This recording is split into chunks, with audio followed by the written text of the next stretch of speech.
Hey everybody, it's iVolt and welcome to another discussion. Now today, we're going to be discussing Xenoverse 2 DLC.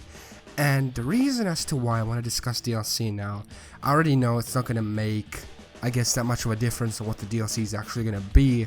But I want to see what the community thinks of the way I want this DLC to work. And by the end of this discussion, it would be really cool to see what you guys have to say about, the stuff that I've said. So I want this discussion to be like really involved with you guys. Like I want to hear your thoughts specifically. I want you guys to get involved with, your ideas for this DLC and how you want it to play out. So let's get into the discussion. Now, with the original Xenoverse game, with the way the DLC worked, I feel kind of cheated now, because the DLC that we did receive wasn't, I don't know how to explain it. Like, we had Towa and Mira as DLC, but those characters were already in the game, so we shouldn't have, had them as DLC, because we had to pay for those characters that were there. And Resurrection F, I understand, but like, what I was hoping that the DLC would be is that it would incorporate, I guess, more story. Like, how we go through the story, like the Cell Saga, the Battle of God Saga, like that they would actually add on, more content. So like we'd have cutscenes as such, and be able to, I guess, do more than just parallel quests with these characters. So we'd have our, custom character flying in, maybe had that Golden Frieza being manipulated, and he ends up killing, both Goku and Vegeta when he blows up the Earth, or just something, changes before that happens, if that makes sense.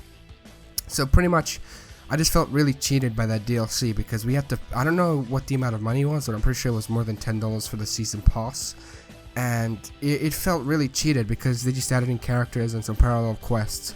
So I hope that the future Xenoverse, or well, Xenoverse 2 DLC works with, so when they add these characters, they add some DLC, and then they add bonus characters, like, how we've had those characters in Budokai 2, those what if fusions, like, Celzar, Boo absorbed Vegeta, just DLC like that. I mean, characters like that would be really cool. It would also be a throwback to the older games where we had what if fusions, which was really nice.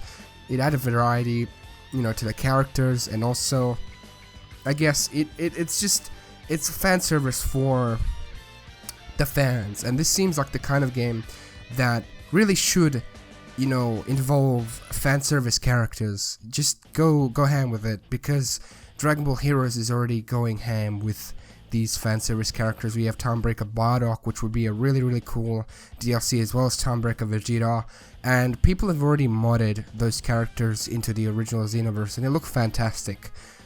Like Komodo's, I'm pretty sure Komodo made the Timebreaker Vegeta, and it looks amazing. Like, simply looks amazing. The modders are doing amazing job with these mods, adding in these characters. So why can't, Namco Bandai, or well, Dimps, add these characters in, add in like what if transformations, add in that really, really buff Boo that was there when he absorbed one of the Kais, add him in, add like a 100% full power Golden Frieza. I think that'd be really cool, even though like that Frieza's already at his full power, if that makes sense. Just add in a bunch of like characters, add in Super Saiyan God, Super Saiyan Gogeta, because why not? Or just make him like an alternate palette for the current Gogeta, because they were able to do that with like villainous mode. Add in like a mystic future Gohan, kind of like what they did. I'm pretty sure it was in Shin Budokai 2, Another Road, or like a Super Saiyan 3 future Gohan like they did in Heroes.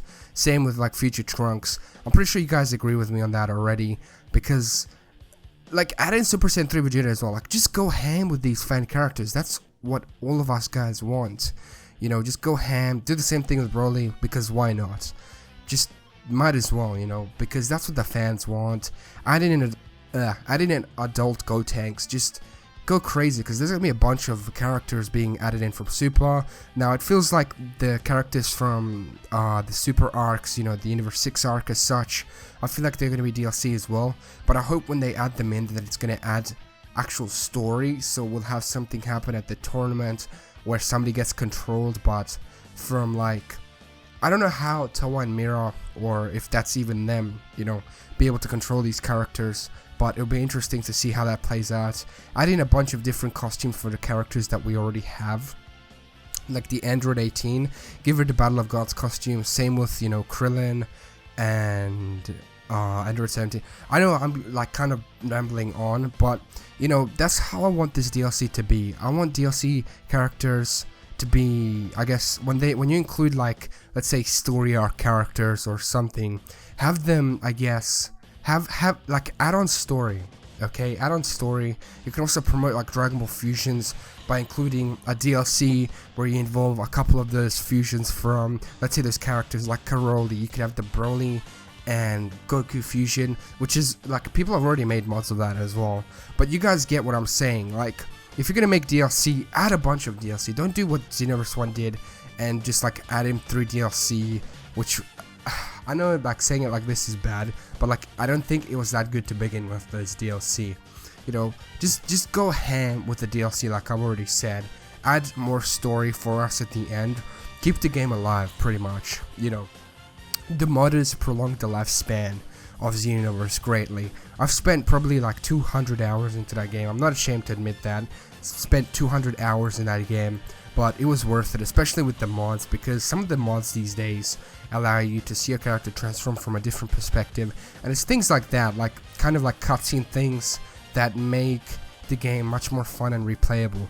So adding in all these fan characters would be fantastic, like Super Saiyan 3 adult Gotenks as well from Heroes. Like, add in Heroes DLC, add in you guys can add in DLC for fusions, you know, Dragon Ball fusions. You can promote games by adding like some characters that you see in those games, if that makes sense. So it'd be really cool to see how, I guess, how creative this DLC can get.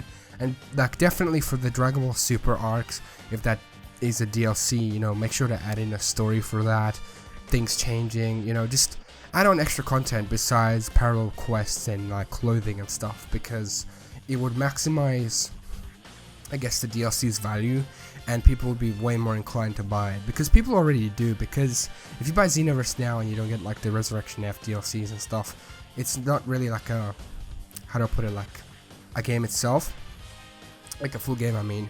And also, I feel like they're gonna add those like pre-order exclusive characters again, which I don't think I'd really mind, but it kind of isn't the best, because okay, I will admit, I only had a PS3 at the time of Xenoverse's release, and I ended up buying it on PS3 like pre-order, and I got that Super Saiyan 4 Vegeta. But by the time I switched to PC and I bought the game, you know, on PC, I didn't get that Super Saiyan 4 Vegeta, so I was bummed that I missed out on that. So I hope they eventually, if they do that, like eventually, like maybe like 6 months later or something, you know, add it, I guess, into the game for everybody, if that makes sense. I don't know if that'd be a good idea. But yeah, and I'm excited for them to include Goku Black in this as episodes come out. And like I said, I really hope as Dragon Ball Super rolls on and new episodes come out, I hope that they update the game as well to incorporate these characters and incorporate the story mode as well. Now, the next part is all up to you guys. I want to hear how much, I guess, you guys agree with what I've said here, and if you guys have any kind of DLC ideas to add on, like characters, what if fusions, stuff like that. Because like I said, this game is already fan service in itself, because we get our own custom created characters. They already have Super Saiyan 3. We're gonna go fly around, change the future, change events that occur, and you know, the game looks sweet. The gameplay looks so much fun. Like, the hit detection is great, and like I said, the game is fan servicey already. So there would be literally no harm in adding these characters, as long as they're fairly balanced and I guess have their own type of fighting style. Plus, like, going online and seeing people use all these different characters would be so cool, because you never know how to, I guess, fight properly against one character. So each time you go online, it would kind of be like a different experience, because you guys would all be using a huge variety of different characters. But like I said, leave your thoughts in the comment section below. I hope you guys really enjoyed this video, because I really enjoyed discussing this, and I would like to do more videos like this in the future. My name is iVoltGaming. Thank you so much for tuning in. If you're new to the channel, please do subscribe, as I do videos like this occasionally when I do upload. And yeah, you guys are amazing. Thank you so much for the support. And yeah, I'll see you guys in the next video. Bye guys. Have an epic day.